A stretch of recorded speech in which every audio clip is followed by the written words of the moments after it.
হচ্ছে অগ্রিম টিকিট কাটতে হয় 10 দিন আগে থেকে। তো 18 তারিখে টিকিট কাটা হয়। তো হচ্ছে আজকে যাওয়ার কথা ছিল, 9টার দিকে আসছি এখানে। তো আমাদেরকে একটা বাস সার্ভিস দেওয়ার কথা ছিল, বাসে বসেও ছিলাম।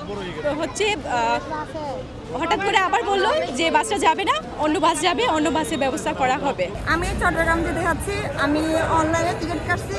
এখন আমাদের টাকা ফেরত দেবে কিনা সেটা ওনারা বলতেছে না, কিন্তু আমাদেরকে বলছে যে আমাদের গাড়ি আছে। এখন ওনারা বলতেছে লোক কম থাকার কারণে গাড়ি নাও দিতে পারে, এমনটা বলতেছে। তারপর আমরা যখন আমাদের টাকাটা ফেরত হচ্ছে তাও ওনারা দিবে না বলে না করতেছে। ভোগান্তির ভাষা মানে প্রকাশ করা যাবে না, বলা বাহুল্য। রুগীও আছে দেখেন, বাচ্চা, ছোট ছোট বাচ্চা, মহিলা নিয়ে আমরা মানে ট্রেনে যাওয়ার ছিল। এখন আমরা অনেক মানে কি করব আর বলা যায় না।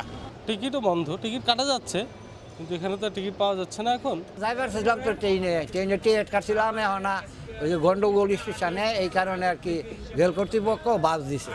যাদের ট্রেনের টিকিট আছে তাদেরই নিয়ে যাবে। আমি চাকরি করি, আমি ওখান থেকে অফিস থেকে ছুটি অ্যালাউ করছি। এখন আমার ছুটি তো বুক করতে হবে। এখন মনে করেন যে নির্ভয় হয়ে মনে করেন যে এখানে আমি উঠছি। এটা আমাদের জন্য, আমরা নাগরিক হিসেবে আমাদের জন্য খুবই কষ্টদায়ক। একটা দেশে এখন বলে স্মার্ট দেশ, ইচ্ছা করলে আমরা অনলাইনে টিকিট কাটি, এটা বিভিন্নভাবে প্রচার, সামাজিক যোগাযোগ মাধ্যমে অথবা রেডিও, টেলিভিশন সব মাধ্যমে এটা প্রচার করতে পারতো যে আপনারা স্টেশনে আসবেন না বা আপনাদের টিকিট রিটার্ন করেন, আপনারা বিকল্প উপায়ে আপনারা আপনাদের গন্তব্যস্থলে যেতে পারেন। তাহলে এই যে আমরা যারা আসছি এই কষ্টটা করা লাগতো না, বা আমাদের যে সময়টা, এই সময়টা অপচয় হতো না। আর আলটিমেটলি দিন শেষে কিন্তু দেশেরই ক্ষতি। আমি নাগরিক হিসেবে আমি ক্ষতিগ্রস্ত হচ্ছি, পাশাপাশি দিন শেষে দেশ ক্ষতিগ্রস্ত হচ্ছে।